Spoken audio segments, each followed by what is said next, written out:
How to manage the anxiety of separation in a marriage.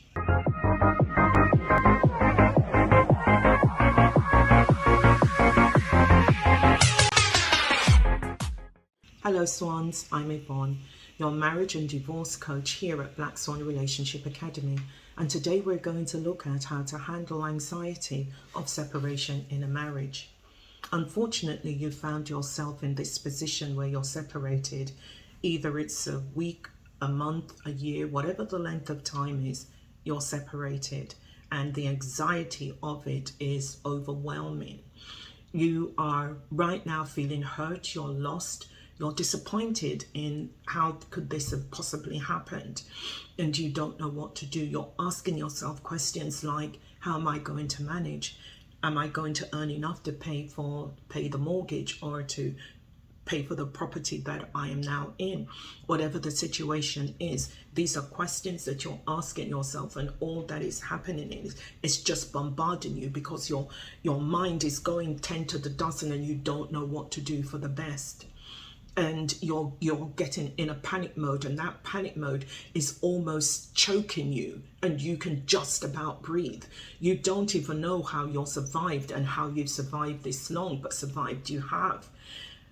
And there are a few things that you can do, because unfortunately many of us have found ourselves in this position and we've had to come through it.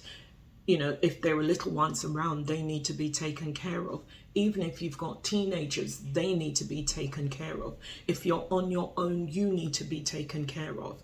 And there are things that you can do that's going to alleviate and help you to take care of yourself. And one of the things that I can highly recommend that you do is when you're feeling that the pressure on, you feel that you're going to start panicking, what I want you to do is to stop.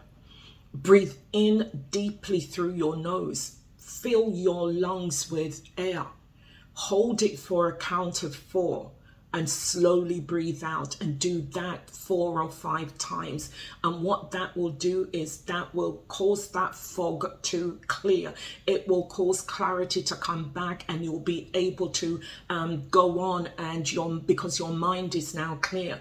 You may need to do this 2-3 times during the course of the day, but do it so that you can get clarity of mind, so that it alleviates the anxiety. It helps to alleviate the stress. You're probably saying, but every time we hear from you, you're talking about take a breath, take a breath. Is that the reason why I talk about take a breath? Because we breathe and nobody tells us to breathe. It's something that we do every day. We do it every second of every day. But this breath that I'm asking you to take is a slow and intentional breath that you're breathing. You're doing it deliberately, and you're doing it for a reason. And that reason is so that you can, stop the panic, stop the anxiety from taking over, because if you don't, you will make yourself ill, and that's not what you want, especially if you've got others depending on you. One of the other things that you can do is you can find a source of encouragement. That source could either be music, it could be, going for a long walk, it could be taking a bath, just closing everything out, go into the bathroom, put some smellies in, put your favorite, bubble bath in, and lay there. When it gets cold, keep topping it up and just lay there and clear your mind. Just concentrate on what you're doing and feeling the water on your body, and just enjoy that moment. Another thing that you can do is you can find that friend, that person who, we all have a friend like this. It doesn't matter whatever situation that you're in, this person will make you laugh. And we think that it's wrong to laugh at a time like this. But this is a time that you need to laugh even more. And what you're doing is you're just laughing your blues away. Does it mean that when you finish laughing that your world is going to come back to normal? Of course it doesn't. Does it mean that when you've come out of the bath and when you open the door again, all that is going to be right with your world? Of course it's not. Does it mean when you finish breathing that everything is going to go back to normal and you're going to wake up tomorrow morning and your boo's going to be beside you? Of course it's not. But all it's going to do is to help you in that moment. And it is those moments that you need the help the most. It is those moments when you feel that, you know what, I can't go on because you have seen him. Let's say somebody said, oh, I saw, and they were with, and that panic sets in. You need to know what to do in order to alleviate the panic. And this is why I say take a breath. And this is why I say if you're at home and you're feeling overwhelmed again, put on some music, dance. Great source of stress relief. Whatever your favorite music is, if you're a rock chick, put your rock on and put it up as loud as you want and dance and sing at the top of your voice, because again, it's going to alleviate the anxiety and it's going to make you feel so much better. It's not going to cure all your ailments, but it's going to help you to feel better. The guys you want don't want you. And the ones you don't want simply won't leave you alone. They say you are picky and have impossible standards. Your partner has lost attraction for you and you have no idea if he will stay or progress the relationship. The harder you try, the further he pulls away. You are starting to think you are cursed, that there's something fundamentally wrong with you. The truth is, you are not uniquely broken. You are simply ill-informed, uneducated, and ill-equipped. All the things that can be fixed. I am offering you an all-access pass into the Black Swan Nation, where you will receive access to all of the courses, mentoring and coaching calls. We are also offering a 100% no quibble money back guarantee if the academy isn't a fit for you. What are you waiting for? Get smart, be educated, and level up. Do it absolutely right now by clicking the link below.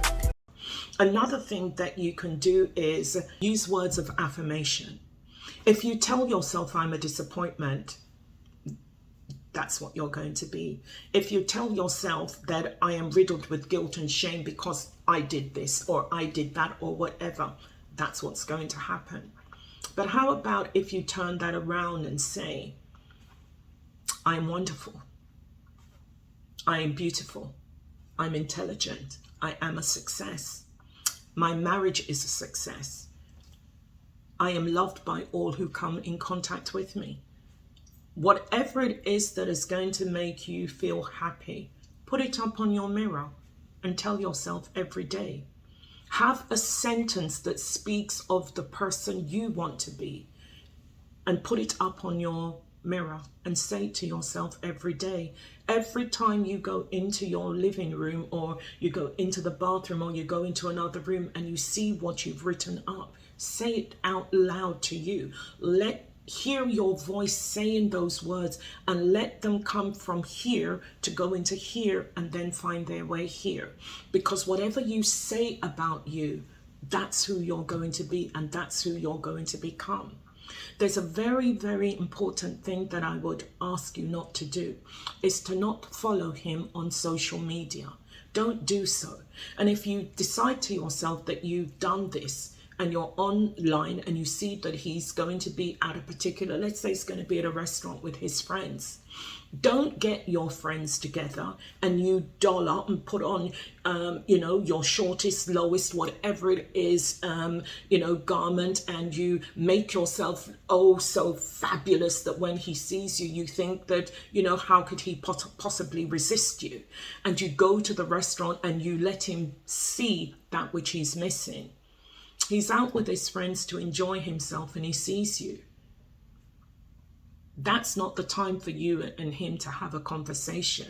He's out with his friends. Let him enjoy his friends and you enjoy yours. Don't play those kind of games because you can't control him. You can't control anyone. The only person you can control is yourself. And if those are the games that you're going to play, you're going to end up losing the very thing that if you had reacted differently, you could have helped to save you. So don't do that because it hasn't worked in the past and it's not going to work now. What you need to do right now is concentrate on you. Concentrate on how you can be the best version of you.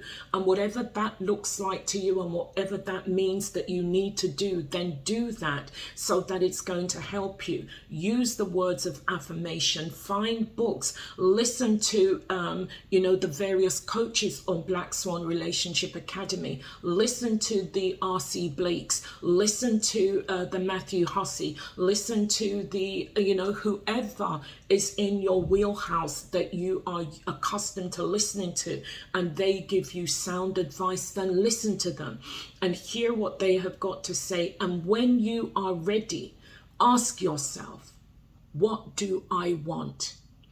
Do I still want him?